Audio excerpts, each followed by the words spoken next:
ကျွန်တော်တို့က Microsoft Word မှာစာရိုက်တယ်ဆိုရင်ရိုက်ပြီးသားစာတွေကိုတစ်ခုခုလုပ်ချင်တယ်တို့မဟုတ်စာရိုက်နေစဉ်အတွင်းမှာလုပ်ချင်တယ်ဆိုရင် select ပေးရတယ်ဗျာနော်ကျွန်တော်ဒီ Adobe Photoshop ဆိုတဲ့ဟာလေးကို select ပေးလိုက်ပါမယ်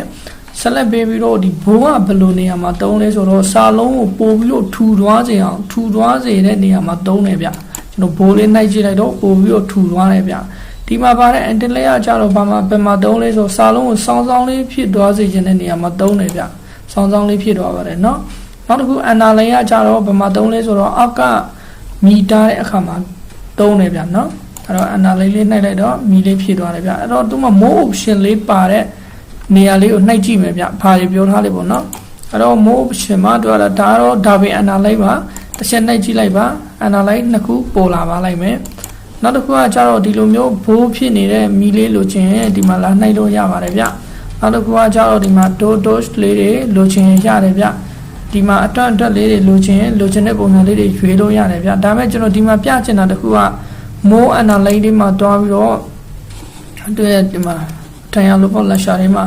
လာပြီးတော့ပြမယ်ဗျဒီမှာ analyze style တွေကျွန်တော်တို့ပို့ပြီးတော့လာပြီးတော့ရွေးလို့ရပါတယ်เนาะ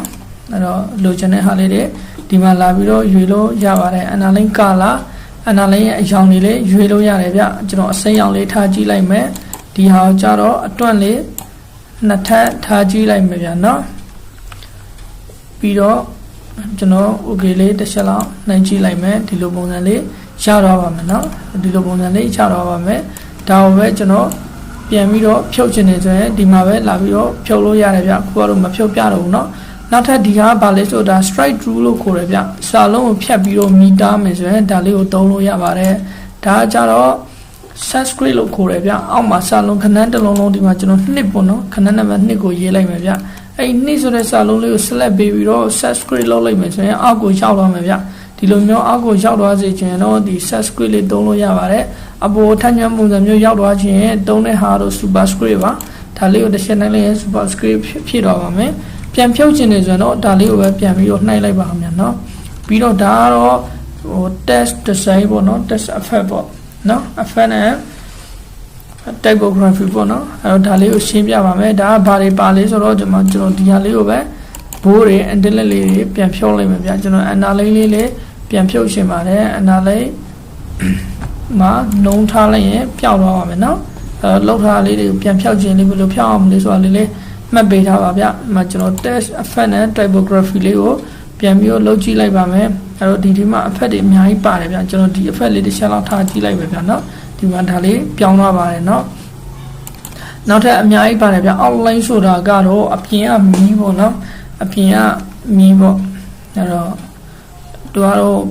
ဘိုးလောက်တာနဲ့ဘာကွာလေးဆိုတော့နည်းနည်းတော့ကွာတယ်နော်။အဲ့တော့ဘိုးလောက်တာတော့ရိုးရိုးပုံမှန်ပါပဲဒါတော့ outline ထပ်ပြီးတော့ထူတာပေါ့နော်။အဲ့တော့ stock ပေါ့ Photoshop တော့ဘာလို့မှဆိုတော့ဒါ stock လုပ်တယ်ပေါ့နော်အဲ့တော့အဲ့လိုပဲပြောရမှာပါအဲ့တော့ဒါကျွန်တော်ဒါလေးထားကြည့်လိုက်မယ်နော်အဲ့တော့ဒါအပြင်ကမီးလေးဒီအစိမ်းအောင်လေးလာထားတာပါ shade တော့ဒါအရိုက်ပေါ့နော်လူလေးတီးနေတဲ့အချိန်မှာပဲဒီအရိုက်လေးကျွန်တော်ရှာကြည့်လိုက်ရင်အရိုက်လေးဖြစ်သွားပါပြီနောက်တစ်ခုကဘာလဲဆိုတော့ reflection တော့အလင်းပြန်တာပေါ့နော်အောက်မှာတန်းပြီးတော့မှန်ကိုနေထိုးလိုက်တဲ့အချိန်မှာအလင်းပြန်တယ်လို့မျိုးပြန်မယ်နော်ဒီလိုလေးပုံလေးလို့ရှိရင်ဒီမှာတွားလို့လို့ရတယ်ဗျနော် crew ကတော့ဘေးကိုပြန့်ကြည့်ပြီးတော့ကြီးသွားတာမျိုးပေါ့ဒါလေးကိုလေရွေလို့ရတယ်ဗျနော်လိုချင်လို့လာပြီးတော့သုံးလို့ရပါတယ်နော်ဟိုဒီလေးကူကတော့အသုံးများတယ်အောက်ကသုံးခုကတော့တိတ်မသုံးတဲ့အတွက်ကျွန်တော်မပြောတော့ဘူးဗျနော်